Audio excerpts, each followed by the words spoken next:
The Mortise Pal Jig is exceptionally well made, very easy to use, and super accurate. All of the pieces are CNC machined in America. In fact, the guys that designed the Mortise Pal actually do the machining on their own CNC equipment.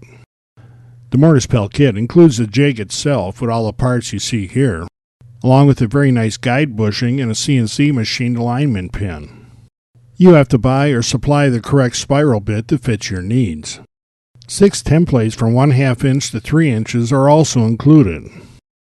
The large outside rails actually support the router during the cuts.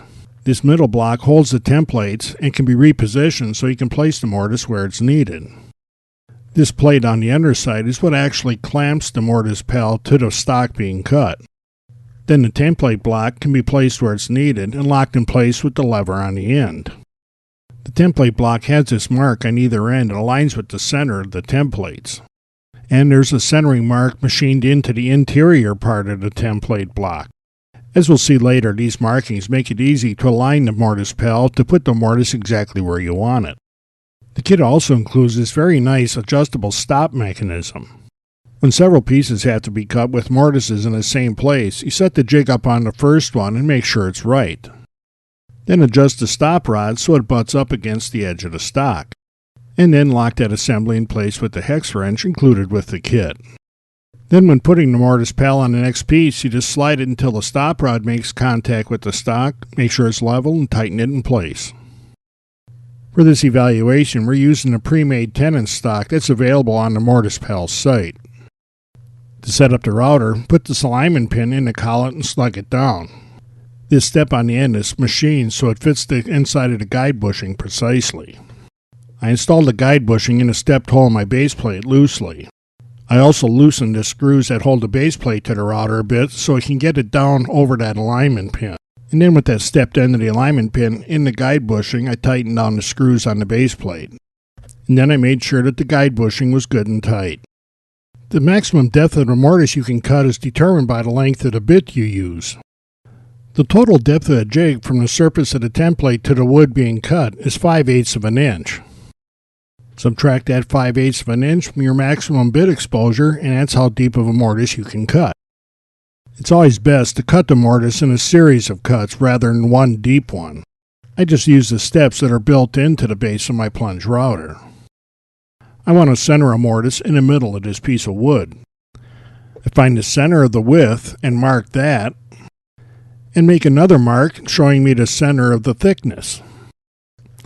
And then I can use my combination square to extend those lines across the piece. I also mark the center of the thickness on both ends so I can use the alignment marks on the template block to get that lined up. I also align the other piece of this joint with the edge and then mark the center point.